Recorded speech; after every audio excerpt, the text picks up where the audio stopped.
안녕하세요. 18세기 말 그리고 19세기 초에 활동했던 헤겔의 우주론적 증명을 한번 살펴보도록 하겠습니다.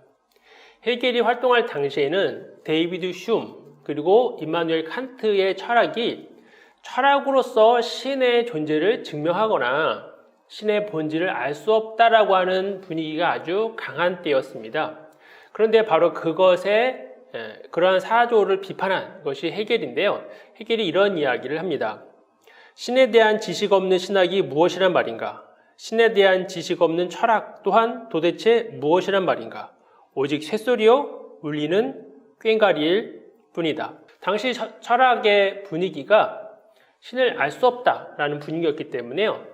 헤겔은 그것이 그 당시 시대의 교양이었거든요. 그런데 헤겔은 임마누엘 칸트도 비판하고 데이비드 흉도 비판하면서 그렇지 않다. 이 철학이 원래의 모습으로 되돌아갈 수 있고 되돌아가야 한다라고 이야기를 합니다. 원래 신학이 교회에서 발달되고 그리고 교회와 신학을 통해서 신의 존재를 증명하고 이야기했잖아요. 그런데 스콜라 철학이 무너지고 동시에 교회의 권위와 신학자의 권위가 중세 이후에 무너지게 되면서 신에 대한 논의가 신학자에서 철학자로 넘어오게 됩니다. 그것이 이제 데카르트였죠. 그런데 철학자들이 신의 논의를 계속 하다가 결국은 그 끝이 뭐냐면 철학으로서는 신을 말할 수 없다. 신은 경험될 수 있는 것도 아니고 합리적으로 따라간다고 해서 찾아낼 수 있는 것도 아니었기 때문에 아주 회의적인 쪽으로 흐르게 됩니다. 그런데 이 헤겔은 바로 전통적인 신존재 증명을 다시 한번 살펴봄으로써 신이 존재하는 것을 증명할 수 있다라고 주장하게 됩니다. 그는 우주론적 증명에서 임마누엘 칸트가 말한 우주론적 증명을 비판한 것을 다시 비판하면서 칸트야말로 이성을 잘못 사용했고 결국 잘못된 결론에 이끌게 되었다고 아주 강력하게 비판을 합니다. 그는 이런 이야기를 합니다. 신이 자연 속에서 자신을 계시한다고 하지만 그러나 신은 자연에, 다시 말해 돌, 식물, 동물의 자신을 계시할 수 없다. 왜냐하면 신은 정신이기 때문이다. 신이 어떻게 자신을 드러낼 수 있는가? 한편에서는 신이 교회나 성경을 통해서가 아니라 그냥 이 우주를 통해서 이곳에 존재하는 것들을 통해서 신을 또 알 수 있다라고 하는 것이 당시의 또 다른 철학의 한 길이었습니다. 그런데 헤겔은 그런 걸로서는 신을 온전히 알 수 없다. 왜냐하면 신은 정신적인 존재이기 때문에 결국은 정신을 갖고 있는 인간에게 자신을 보여준다라고 이야기를 합니다. 그것을 조금 더 나가면 성경에서 말하는 신의 계시를 통해서 자신을 신이 드러낸다라는 것으로 우리는 생각할 수 있습니다. 헤겔의 우주론적 증명은 우리가 지난 시간에 살펴본 그 우주론 증명의 좀 변형이라고 볼 수 있습니다. 그가 예를 들면서 그런 이야기를 합니다. 가을에 떨어지는 낙엽이 있다. 그런데 그 낙엽은 굉장히 우연적으로 떨어집니다. 낙엽이 떨어질 때 이렇게 떨어질 수도 있고 이쪽에 떨어질 수도 있습니다.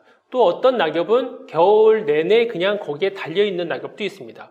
그런데 그 낙엽이 떨어질 때 나는 이때 떨어져야겠다 라고 생각하고 의도적으로 떨어지는 낙엽은 없습니다. 아니면 또 난 여기 붙어 있겠다. 나는 저 자동차 위에 떨어지겠다 라고 의도적으로 떨어지는 낙엽은 없죠. 다 우연적으로 떨어집니다. 아마도 낙엽이 말을 할 수 있으면 너 왜 떨어졌니? 라고 물어볼 수는 있겠지만 하지만 우리가 그냥 일상적으로 상식적으로 생각해봐도 낙엽은 우연적으로 떨어지는 존재에 불과합니다. 그러면 우리는 낙엽을 떨어지게 한 것이 무엇인가 또 그 원인을 추적할 수 있습니다. 가장 일반적인 것이 바람이 부는 것이겠죠. 약한 바람이건 센 바람이건 왼쪽에서 부는 바람이건 오른쪽에서 부는 바람이건 그 낙엽이 떨어지게 한 원인이 있습니다. 그런데 그 원인인 바람조차도 또 그것이 필연적인 존재는 분명히 아닙니다. 바람 스스로가 나는 저 낙엽을 떨어뜨릴 것이다 라고 마음을 먹고 분 것이 아니죠. 또 저 낙엽은 그냥 저기까지 붙어 있으니까 겨울까지 붙어 있도록 내가 약하게 불어서 저 낙엽은 떨어뜨리지 말자라고 바람이 의도한 것도 마찬가지로 아닙니다. 그러니 떨어지는 낙엽도 단풍잎도 그냥 우연적인 존재에 불과할 것이고 그 낙엽을 떨어지게 하거나 또는 떨어지게 하지 않은 바람조차도 우연적인 것에 불과합니다. 그러면 또 원인을 찾아갈 수 있습니다. 그럼 바람이 불게 한 원인은 무엇일까? 뭐 찬 공기, 더운 공기, 뭐 또 지구의 회전, 뭐 여러 가지 이유가 있겠죠. 그러나 바로 그러한 원인도 결국 온도나 지구의 회전이건 그것이 무엇이건 간에 그것도 또한 우연적인 현상에 불과합니다. 지구가 회전을 통해서 의도적으로 또 찬 공기와 더운 공기가 의도적으로 만나서 우리가 바람을 일으켜야겠다 한 것은 분명히 아니기 때문입니다.